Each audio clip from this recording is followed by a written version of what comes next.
देहि वस्य जातवेदो ब्रह्मनिर्दिम्मा पशुः वश्य मह्यमावः जीवनं च दिशो निशमेः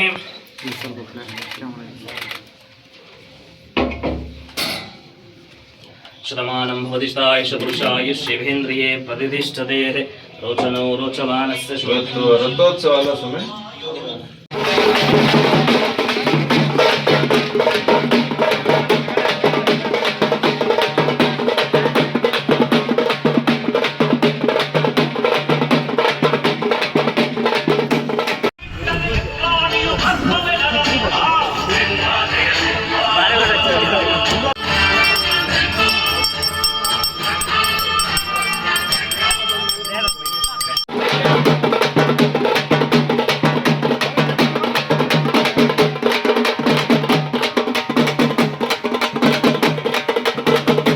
ಮಾಡಬೇಕಾಗುತ್ತೆ. ಇವತ್ತು ನಮ್ಮ ತಾಲೂಕಲ್ಲಿ ದಿಬ್ಬೂರು ಪಟ್ಟಣದಲ್ಲಿ ಈ ಭಾಗದಾಗ ರೈತರು ಸುಖವಾಗಿ ಜೀವನ ಮಾಡ್ತಾ ಇದ್ದಾರೆ. ಈಗ 200 ಅಡಿ 300 ಅಡಿಯಲ್ಲಿ ನೀರು ಬರ್ತಾ ಇದೆ. ಇವತ್ತು ರೈತರು ಪ್ರತಿಯೊಬ್ಬರು ಉತ್ತಮವಾದಂತ ಬಂದೇ ಇಲ್ಲ.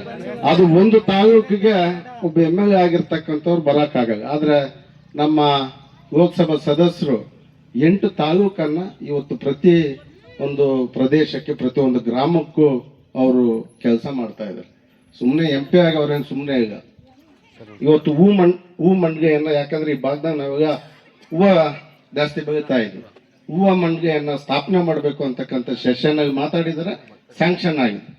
ಅದು ಹತ್ತಿರದಾಗೆ ಪ್ರೈವೇಟ್ ಬಿಲ್ ಇಟ್ಟಿದ್ದಾರೆ.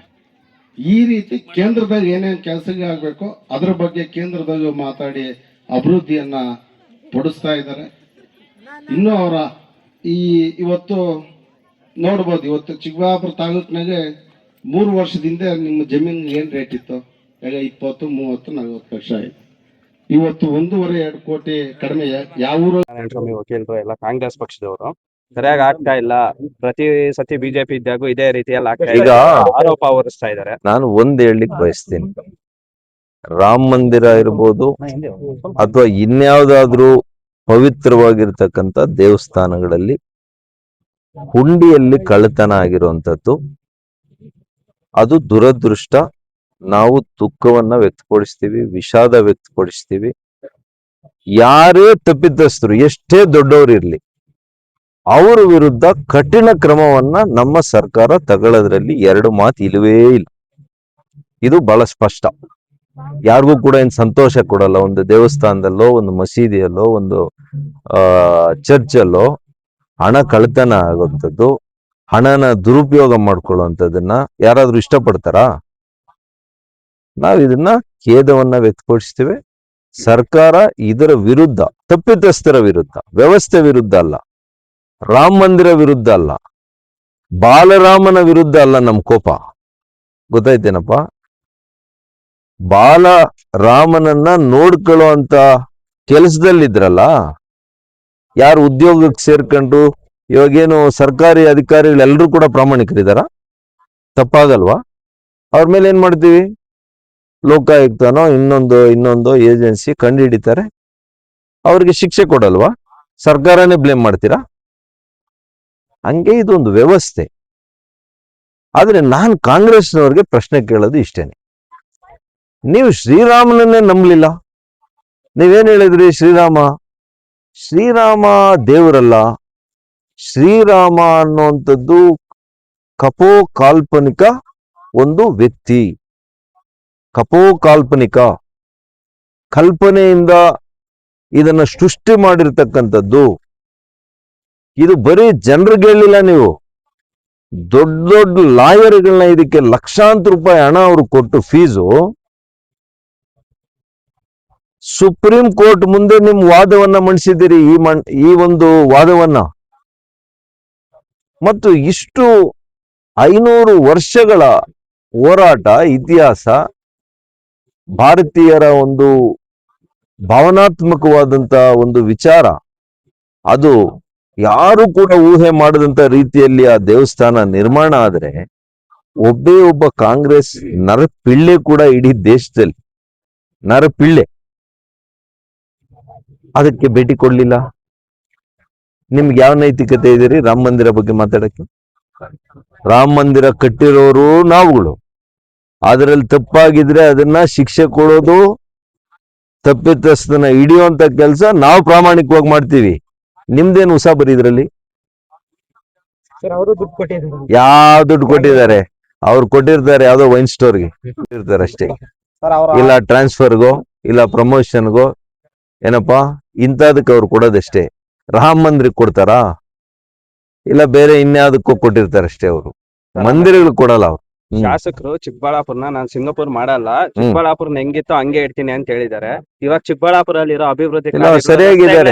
ನೋಡಿದ್ರೆ ಇಲ್ಲ, ಅವ್ರು 10 ವರ್ಷದಿಂದ ಫ್ಯೂಚರ್ ಏನಾನ ಹೇಳಿದ್ರ ಅಂತ ಇಲ್ರಿ, ಅವರು ಪಾಪ ಬುದ್ಧಿವಂತರು. ಪ್ರದೀಪ್ ಅವ್ರು ಕರೆಕ್ಟ್ ಆಗಿ ಹೇಳಿದ್ದಾರೆ. ಚಿಕ್ಕಬಳ್ಳಾಪುರನ ಹೆಂಗ್ ಇಡಬೇಕೋ ಹೆಂಗಿತ್ತೋ ಹಂಗೆ ಇಟ್ಟಿದ್ದಾರೆ. ಅವ್ರ ಮಾತು ಅದಕ್ಕೆ 23ರಲ್ಲಿ ನಾನು ಇಲ್ಲಿಂದ ನಿರ್ಗಮ ಆದಂತ ಸಂದರ್ಭದಲ್ಲಿ ಚಿಕ್ಕಬಳ್ಳಾಪುರ ಎಲ್ಲಿವರೆಗೂ ಬಂದಿತ್ತು ಅಲ್ಲಿಗೆ ನಿಂತಿದೆ. ಹಿಂದಕ್ಕೆ ಹೋಗಿದೆ, ಇನ್ನ ಮುಂದಕ್ಕೆ ಹೋಗಿಲ್ಲ. ಅವ್ರು ಹೇಳ್ದಂಗೆ ನಡ್ಕೊಂಡಿದ್ದಾರೆ. ಸರ್, 28ಗೆ ನಿಮ್ಮ ಅಭಿಮಾನಿಗಳು ನಿಮ್ಮನ್ನ MLA ಆಗಿ ಅಭಿವೃದ್ಧಿ ನೋಡ್ಬೇಕು ಅನ್ಕೊಂಡಿದ್ದೀರಾ? ನಿಮ್ಮ ಅಭಿಮಾನಿಗಳಿಗೆ ಏನ್ ಸಂದೇಶ ಕೊಡ್ತೀರಾ? ನೋಡಿ, ಇವತ್ತು ಈ ಕ್ಷೇತ್ರದ ಜೊತೆ ನನಗೆ ಅವಿನಾಭಾವ ಸಂಬಂಧ ಇದೆ. ಇದು ನನ್ನ ಜನ್ಮಭೂಮಿ, ಇದು ನನ್ನ ಕರ್ಮಭೂಮಿ. ನಾನು ಹೊಟ್ಟೆಪಾಡಕ್ ಬರ್ಲಿಲ್ಲ. ನನ್ನ ಕೊನೆ ಉಸಿರಿರೋವರೆಗೂ ಇಲ್ಲೇನೆ, ಕೊನೆ ಉಸಿರು ಹೋದ್ಮೇಲೂ ಇಲ್ಲೇನೆ, ಅಲ್ಲೇನಪ್ಪ. ಹಾಗಾಗಿ ಇದು ನನ್ನ ಮನೆ. ಈ ಕ್ಷೇತ್ರವನ್ನ ನಾನು ಈ ಶಾಸಕನಾಗಿರ್ತೀನೋ ಇರಲ್ವೋ ಅದು ಬೇರೆ ವಿಚಾರ. ಆದ್ರೆ ಇಲ್ಲಿನ ಜನರಿಗೆ ಯಾವುದೇ ಒಂದು ಅಗತ್ಯ ಇದ್ದಾಗ, ನನ್ನ ಸೇವೆ ಬೇಕು ಅಂದಾಗ ನಾನು ಅವ್ರ ಜೊತೆಲಿ 100ಕ್ಕೆ 100 ಇರ್ತೀನಿ. ಇನ್ನು ನಮ್ಮ ಪಕ್ಷ ತೀರ್ಮಾನ ಮಾಡುತ್ತೆ ನಾನೇ ಶಾಸಕನಾಗ್ಬೇಕಾ. ನನ್ನ ಜೊತೆಲಿ ಅನೇಕರು ಮುಖಂಡರಿದ್ದಾರೆ, ಎಲ್ಲರೂ ಕೂಡ ತಿಳುವಳಿಕೆ ಇರುವಂತವ್ರು, ಎಲ್ಲ ಅರ್ಹ ವ್ಯಕ್ತಿಗಳೇ ಇದ್ದಾರೆ. ಅವರಲ್ಲಿ ಯಾರಿಗಾದ್ರೂ ಒಂದು ಅವಕಾಶ ಕೊಡ್ತಾರಾ? ಯಾರೇ ಕೊಟ್ರು, ನಮ್ಮ ಪಕ್ಷದಿಂದ ಯಾರೇ ಆದ್ರೂ ಕೂಡ ನಾನಾದಂಗೆ ನಾನೇ ಓಡಾಡೋದಲ್ವಾ. ಹಾಗಾಗಿ ನನಗೆ ಆ ರೀತಿಯಲ್ಲಿ ಏನೂ ಇಲ್ಲ, ನಾನೇ ಆಗಬೇಕು ಅನ್ನೋದೇನಿಲ್ಲ.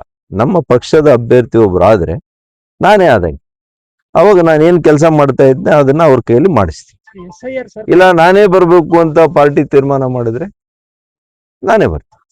ಸರ್ಕಾರಗಳು ಯಾವ ಸರ್ಕಾರ? ಕಾಂಗ್ರೆಸ್ ಸರ್ಕಾರ ಸರಿಯಾಗಿ ಮಾಡಿಸ್ತಾ ಇಲ್ಲ. ಅಧಿಕಾರಿಗಳು ಅದು ತಾವೇ ನೋಡ್ತಾ ಇದ್ದೀರಲ್ಲ, ತಾವೇ ನೋಡ್ತಾ ಇದ್ದೀರಿ. ಎಲ್ಲೋ ಒಂದು ಮಸೀದಿಗಳಲ್ಲಿ ಮಾಡುವಂಥದ್ದು, ಒಂದು ದೊಡ್ಡ ಹಾಲಲ್ಲಿ ಹೋಗುವಂಥದ್ದು, ಇಲ್ಲ ಚರ್ಚ್ಗಳಲ್ಲಿ ಸೇರ್ಸ್ಕೊಂಡು ಮಾಡುವಂಥದ್ದು, ಇದೆಲ್ಲ ನಿಯಮದಲ್ಲಿದೆಯಾ? ಕಾನೂನಲ್ಲಿ ಇದೆಯಾ? ಏನಿದೆ? BLO ಅವರು ಪ್ರತಿ ಮನೆಗೆ ಹೋಗ್ಬೇಕು, 3 ಸಲ ಹೋಗ್ಬೇಕು. 1 ಸಲ ಸಿಕ್ಕಿಲ್ಲ ಅಂದ್ರೆ 2ನೇ ಸಲ ಹೋಗ್ಬೇಕು, 2ನೇ ಸಲ ಸಿಕ್ಕಿಲ್ಲ ಅಂದ್ರೆ 3ನೇ ಸಲ ಹೋಗ್ಬೇಕು. 3 ಸಲಿನೂ ಸಿಕ್ಕಿಲ್ಲ ಅಂದ್ರೆ ಅವ್ರ ಮನೆ ಮುಂದೆ ಒಂದು ಸ್ಟಿಕ್ಕರ್ ಅನ್ನ ಲಗತ್ತಿಸ್ಬೇಕು. ಕಾನೂನಲ್ಲಿ ಎವ್ರಿಥಿಂಗ್ ಇಸ್ ವೆರಿ ಕ್ಲಿಯರ್. ಇವ್ರೇನು ಅಂತಂದ್ರೆ, ಕೆಲವು ಇವ್ರಿಗೆ ಮತಗಳು ರಿಜಿಸ್ಟರ್ ಮಾಡಿಕೊಟ್ಟಿದಾರಲ್ಲ, ಕಾಂಗ್ರೆಸ್ ಬಿಟ್ಟು ಇನ್ಯಾರಿಗೂ ಹಾಕಲ್ಲ ಅಂತ. ಅವ್ರನ್ನೂ ಏನು ಉದ್ಧಾರ ಮಾಡಿಲ್ಲ. ಅವ್ರಿಗೆ ಶಿಕ್ಷಣ ಕೊಟ್ಟಿಲ್ಲ, ಅವ್ರಿಗೆ ಉದ್ಯೋಗ ಕೊಟ್ಟಿಲ್ಲ. ಇವತ್ತು ಯಾರಿಗಾದ್ರೂ ಅಲ್ಪಸಂಖ್ಯಾತರಿಗೆ ಒಳ್ಳೇದಾಗಿದ್ರೆ ಅದು ಮೋದಿ ಅವ್ರ ಕಾಲದಲ್ಲಿ ಆಗಿದೆ. ಆ ಮಹಿಳೆಯರಿಗೆ ರಕ್ಷಣೆ ಸಿಕ್ಕಿದೆ ತ್ರಿಬಲ್ ತಲಾಖಿಂದ. ಇವತ್ತು ಮುದ್ರಾ ಯೋಜನೆಯಿಂದ ಅವ್ರಿಗೆ ಆರ್ಥಿಕ ಸ್ವಾವಲಂಬನೆ ಸಿಕ್ಕಿದೆ. ಆದ್ರೆ ಪಾಪ ಅವ್ರಿಗೆ ಅರ್ಥ ಆಗಲ್ಲ. ಯಾಕೆಂದ್ರೆ ಬಹಳ ಉನ್ನತ ಶಿಕ್ಷಣವನ್ನ ಪಡ್ಕೊಂಡಿರುವಂತ ವರ್ಗ ಮಾತಾಡಲ್ಲ. ಯಾರು ವಿದ್ಯಾಭ್ಯಾಸ ಇರಲ್ಲ ಅವ್ರ ಪಾಪ ಬೀದಿಗೆ ಬರ್ತಾ ಇದ್ದಾರೆ. ಗೊತ್ತಾಯ್ತಲ್ಲ? ಅದು ಅವ್ರು ತಿಳ್ಕೊಳ್ತಾರೆ. ಅವರು 70 ವರ್ಷ ಒಂದು ಪಕ್ಷ, 80 ವರ್ಷನ ಒಂದು ಪಕ್ಷನ ನಂಬಿ ಇಲ್ಲಿವರೆಗೂ ಬಂದಿದೀವಲ್ಲ, ನಮ್ಮ ಸ್ಥಿತಿಗತಿಗಳು ಏನಾದ್ರೂ ಬದಲಾವಣೆ ಆಗಿದ್ಯಾ ಅಂತೇಳಿ ಅವರು ಕೂಡ ವಿಮರ್ಶೆ ಮಾಡ್ಕೊಡ್ಬೇಕು, ಆತ್ಮವಿಮರ್ಶೆ ಮಾಡ್ಕೋಬೇಕಲ್ವಾ. ಆಮೇಲೆ ಅರ್ಥ ಆಗುತ್ತೆ ಬಿಜೆಪಿ ಅವ್ರಿಗೆ ಏನ್ ಮಾಡಿದೆ, ಸರ್ಕಾರ ಏನ್ ಒಳ್ಳೇದ್ ಮಾಡಿದೆ ಅನ್ನೋದನ್ನ ಅವರು ತಿಳುವಳಿಕೆ ಮಾಡ್ಕೊಂಡ್ಲಿ. ಗೃಹ ಸಚಿವರು ತವರೂರಲ್ಲೇ ಕೈದಿಗಳು ತಪ್ಪಿಸ್ಕೊಂಡು ಹೋಗ್ಬಿಟ್ಟಿದ್ದಾರೆ. ಅದ್ರ ಬಗ್ಗೆ ಅವರು ಏನು ಪ್ರತಿಕ್ರಿಯೆ ಕಳಿಸ್ಬೇಕು ಸರ್? ಒಬ್ಬನ್ ಮಾತ್ರ ಅರೆಸ್ಟ್ ಮಾಡಿದ್ದಾರೆ, 4 ಜನ ತಪ್ಪಿಸ್ಕೊಂಡು ಹೋಗಿದ್ದಾರೆ. ಅದ್ರ ಬಗ್ಗೆ ಅವ್ರು ಪ್ರತಿಕ್ರಿಯೆ ಕೊಡ್ತೀರಾ? ಮಾತಾಡ್ತಾರೆ RSS ಬಗ್ಗೆ ರಿಜಿಸ್ಟ್ರೇಷನ್ ನೋಂದಣಿ ಕಂಪಲ್ಸರಿ ಅಂತಾರೆ. ನೋಡ್ರಿ, ನಾನು ಈಗಾಗಲೇ ಹೇಳಿದ್ದೀನಿ, RSS ಬಗ್ಗೆ ಮಾತಾಡಿದ್ರೇನೆ ಅವ್ರಿಗೆ ಕಾಂಗ್ರೆಸ್ನಲ್ಲಿ ಕಿಮ್ಮತ್ತು.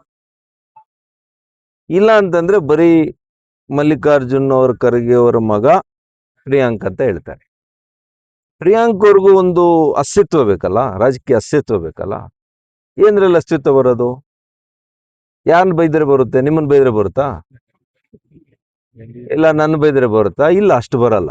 ರಾಷ್ಟ್ರೀಯವಾಗಿ ಅವ್ರಿಗೆ ಇಂಪಾರ್ಟೆನ್ಸ್ ಬರ್ಬೇಕಂದ್ರೆ, ನ್ಯಾಷನಲ್ ಲೆವೆಲ್ ಅಲ್ಲಿ ಇಂಪಾರ್ಟೆನ್ಸ್ ಬರ್ಬೇಕಂದ್ರೆ RSS ನ ಮುಟ್ಟಿದಾಗ ರಾಹುಲ್ ಗಾಂಧಿ ಪರವಾಗಿಲ್ಲಪ್ಪ, ನನ್ನಷ್ಟೇ ಬುದ್ಧಿವಂತ ಇದ್ದಾರೆ ಪ್ರಿಯಾಂಕ್ ಅಂತ ಅವ್ರು ತಿಳ್ಕೊಂತಾರೆ. ಅವರೂ ಬಹಳ ದೊಡ್ಡ ಬುದ್ಧಿವಂತರು, ಇವ್ರು ಎರಡನೇವರು.